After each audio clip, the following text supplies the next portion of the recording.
ప్రాముఖ్యమైన విషయం ఏంటి అని అంటే, లోకంలో ప్రభువు కదా అని పిలిచేస్తున్నాం. దేని కొరకు? అద్భుతాలు చేస్తాడు కదా అని, కదా దీవించబడతావు కదా అని, దీవెనలు పొందుకుంటాం కదా అని పిలిచేస్తున్నాం. అందుకే ఆ సువార్త స్టార్టింగ్లోనే అంటా ఉన్నాడు, ఏమన్నాడు? ప్రభా ప్రభా అని పిలిచి ప్రతివాడు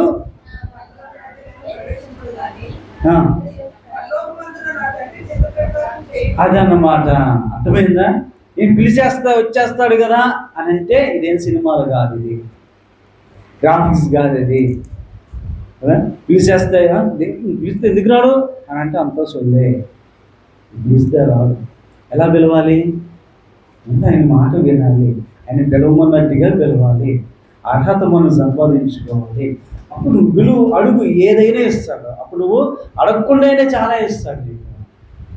అందుకే అంటాడు ప్రభా ప్రభా అంటాడు, పిలిచి ప్రతివాడు నా వాడు కాదయ్యా. నీ పేరుని అద్భుతాలు చేసేసాను, ఆశ్చర్యకాలు చేసేస్తానంటే అది జరగడానికి కారణం ఎవరు? నువ్వు నేను కాదు, యేసయ్య నామము. మనం ప్రార్థన చేసినప్పుడల్లా ఏమనంటాం లాస్ట్లో? అది మన గొప్ప కాదు, అది యేసయ్య నామం గొప్పది.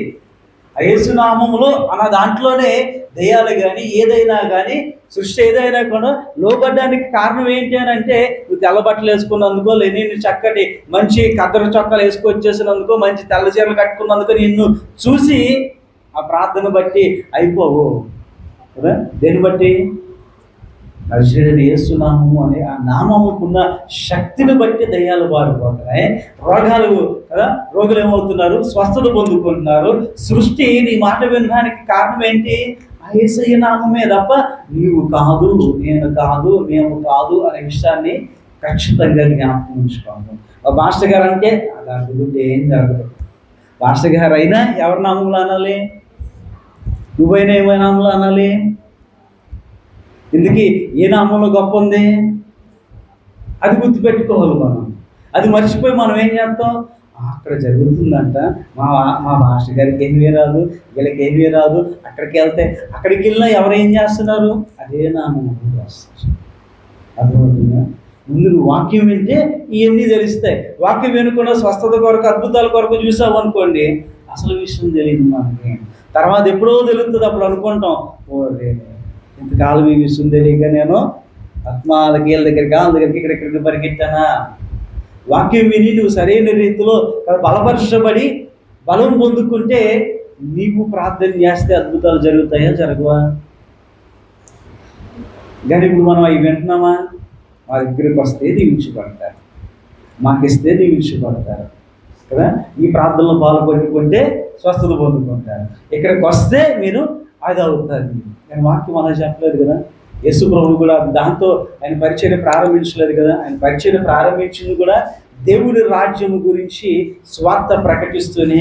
ఆయన అప్పుడు కూడా ఆయన చెప్పేది ఏంటి? ఇదిగో యోహాను గారు ఏమైనా ప్రకటిస్తూ ఉండేవారు?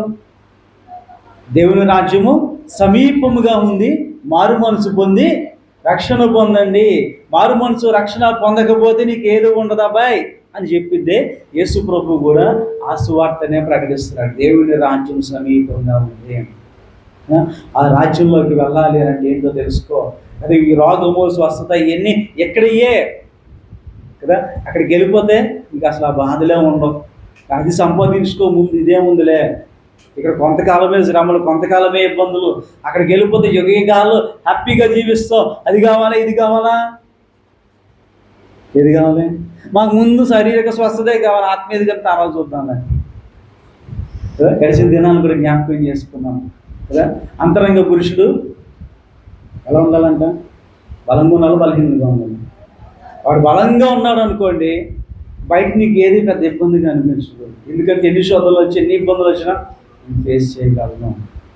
జ్వరమే కదా, తలనొప్పే కదా, కాలు నొప్పే కదా, నడువు నొప్పే కదా, ఫేస్ చేయగలను, ప్రార్థన చేస్తాను అని విశ్వాసం ఉంటే దేనైనా సాధించగలరు.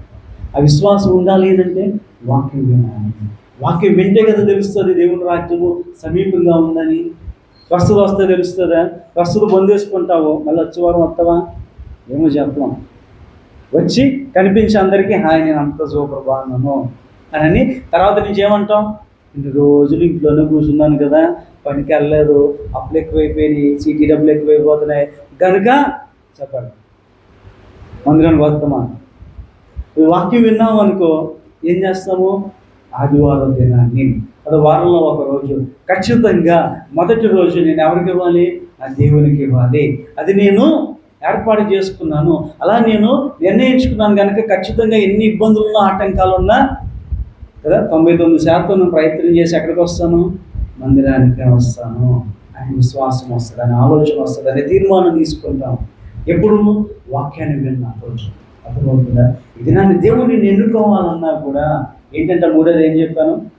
దేవుడిని ఎన్నుకోవాలన్నా కూడా ఏం కావాలి? వాక్యం వినేవారిగా ఉంటే సరిపోదు, ఆ వాక్యాన్ని బట్టి జీవించేవారిగా ఉన్నప్పుడే దేవుడు నిన్ను ఎన్నుకుంటారు అనే విషయాన్ని జ్ఞాపకం చేసుకుంటున్నాం కదా. చక్కటి వాంఛను మనం చూస్తూ ఉంటున్నాం. చాలామంది అద్భుతాలు సూచక్రియలు చేసినప్పటికీ తండ్రి చిత్తంలోనే జరుగుతున్నాయి అనే సంగతి మనం మర్చిపోకూడదు. ఎన్ని జరుగుతున్నాయి నిజమే కాదనట్లేదు, కానీ ఎవరి నామాన్ని బట్టి జరుగుతున్నాయి? యేసయ్య నామాన్ని బట్టే జరుగుతున్నాయి, యేసయ్య నామాన్ని బట్టే జరుగుతున్నాయి అనే విషయాల్లో మనం జ్ఞాపకం చేసుకోవాలి. దినాన్ని ప్రభు మనకి జ్ఞాపకం చేస్తూ ఉన్నాడు. చూడండి, యాకోబు పత్రికలో యాకోబు భక్తుడు రాస్తా ఉన్నాడు, 1వ అధ్యాయము 22వ వచనం నుండి కొన్ని మాటలు చదువుతున్నాను. మీరు వినువారు మాత్రమే ఉండి మిమ్మల్ని మీరు ఏం చేసుకోకండి. 1వ అధ్యాయం 22వ వచనం యాకోబు పత్రిక. ఉండి మిమ్మల్ని మీరు మోసపరుచుకొనకూడదు, వాక్యం ప్రకారము ప్రవర్తించు వారే ఉండి ఇండుడి. ఎవడైనను వాక్యముని వినివాడై ఉండి దాని ప్రకారము ప్రవర్తింపని వాడైతే వాడి అద్దంలో తన సహజ మోహనము చూసుకొని మనుషుడు పోలి ఉన్నాడు. వాడు తను దూచుకొని అవతలకు పోయి దాన్ని ఎట్టివాడు వెంటనే మర్చిపోను కదా. అవునా కదా? చాలా అద్దంలో చూసుకుంటాము, మనం అట్లాంటి వాళ్ళము పక్కకి వెళ్ళి మర్చిపోతాం. అద్దంలో చూసుకున్నప్పుడు పడుకు ఎంత అంత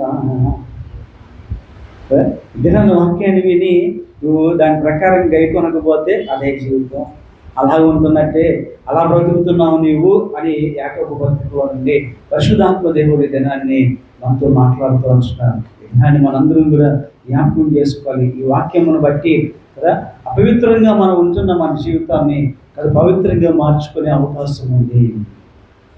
దేవుని దగ్గరికి సమీపించి ఆయన నిన్ను పరిశుద్ధపరుస్తాడు. దేవుని దగ్గరికి మనం సమీపిస్తే దేవుడు మనల్ని ఏం చేస్తాడు? అపవిత్రమైన మన జీవితాలను పవిత్రంగా మార్చేస్తాడు. కనుక దాని మాటలు వింటున్న మనందరము ఒకసారి మనము ఆలోచించుకోండి. అలా జ్ఞాపకం చేస్తున్నాను. దేవుని రాజ్యం ఏమైందట? సమీపముగా ఉంది.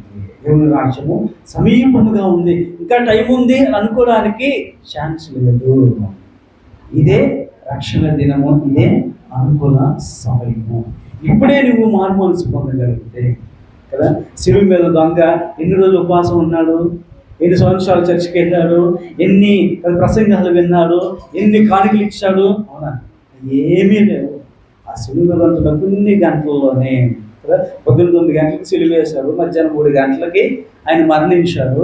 ఈ లోపలనే ఆయన దగ్గర జరుగుతున్న ఈ కార్యాలన్నీ చూసి విని తెలుసుకున్న ఆయన అర్థం చేసుకుంది ఏంటంటే, ఆయన నిజంగా రాజువి, నిజంగా దేవుడివి, వచ్చినప్పుడు నన్ను జ్ఞాపకం చేసుకొని రాజ్యంలో అంటే అప్పుడు కాదు, ఇప్పుడే జ్ఞాపకం చేసుకుంటాను. తీసుకెళ్ళి అక్కడ పెట్టేశాడు, పరదేశంలో పెట్టేశాడు. ఈ దినాన్ని నువ్వు ఎలా సిద్ధపడవచ్చావో నాకు అనవసరం, దేవుడు కూడా అది పట్టించుకోడు. కానీ పరిపూర్ణమైన మనస్సుతోటి ఇప్పుడే ప్రభా నేను పాపిని, నన్ను క్షమించి నాకు మళ్ళా నూతన జీవితాన్ని ఇవి అని మనపూర్వకంగా అడిగితే కొన్ని సంవత్సరాల తర్వాత ఇస్తారా?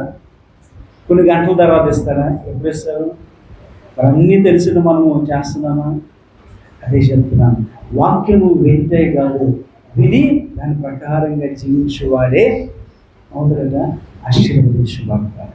నీవు నేను ఆశీర్వదించబడాలనే ప్రభు మనకి మాటలు జ్ఞాపకం చేస్తూ ఉంటున్నాను. మరి ఈరోజు జీవితము ఏంటి అన్నది ఒక ప్రశ్న వేసుకోవాలి. జీవితము ఏంటి? ఎలా ఉంది నీ జీవితము కదా? మనము ఏ విధంగా ఉంటున్నాము, ఏ విధంగా మనం ఎదుగుతున్నాము, ఏ విధంగా మనము జీవిస్తున్నాము అనే ప్రశ్న మనం ఖచ్చితంగా వేసుకోవాలి. క్రీస్తు కోరుకునే విధంగా మనం ఉంటున్నామా? క్రీస్తు కోరుకునేటట్లుగా యేసయ్య మనల్ని ఆశిస్తున్నట్లుగా అలా మనం బ్రతుకుతున్నామా? ఆయన కొన్ని మనం మన బిడ్డల్ని ఫలానాగా ఉండాలని చూస్తూ ఉంటాం. అలా లేవనుకో, వాళ్ళు చూసినప్పుడు నిజంగా చూస్తే అంత అమ్మేస్తుందని అంటామా? ఏమంటాం? బాధపడతాం. నేను ఇలా చూడాలనుకున్నాను కానీ నా తయారైపోతున్నావా? దేవుడు కూడా నిన్ను ఎలా చూడాలనుకుంటున్నారు? అలా నువ్వు ఉంటున్నావా? సార్ నిన్ను నీవు ప్రశ్నించుకోవాలి కదా. మనందరూ కూడా ఖచ్చితంగా ఈ ప్రశ్నలు మనం వేసుకొని విశ్వాసము మనము కదా, విశ్వాసము కనుక ప్రభు వైపు తిరిగి ఏ దినమునైనా మార్పు చెంది నిజమైన లక్షణాలతోటి, దేవుడు కోరుకునే గుణ లక్షణాలతోటి కదా. ఏంటా గుణ లక్షణాలు? మొదటిది పరిశుద్ధంగా జీవించాలి. రెండోది మళ్ళీ వెనక్కి చెప్పా అని అంటారా? సంఘాన్ని కాపాడుకోవాలి. మూడవది దేవుని మాటలు వింటే సరిపోదు కానీ విన్న మాటల ప్రకారంగా జీవించాలి. క్రీస్తు మాటల్ని ప్రకటించాలి, ఆ ప్రకారంగా జీవించాలి. అలా ఉన్నప్పుడు దేవుడు నిన్ను కోరుకుంటాడు, అలా ఉన్నప్పుడు దేవుడు నిన్ను ఎన్నుకుంటాడు, అలా ఉన్నప్పుడు దేవుడు నిన్ను ఏం చేస్తాడు? ఆశీర్వదిస్తారు. కనుక ఆ 3 లక్షణాలు జ్ఞాపకం పెట్టుకొని మాటలు నెంబరు వేసుకొని పరిపూర్ణమైన హృదయంతో దేవుడికి ఈ జీవితాన్ని సమర్పించుకో. ఈ శ్రేష్టమైన దీవులు దేవుడు మనందరికీ అనుగ్రహించిన గాక. ఆమేన్. సమస్త జ్ఞానం ఇచ్చిన దేవునికి సమాధానం యేసుక్రీస్తు వారి మీ హృదయములకు మీ తలములకు కావాలి.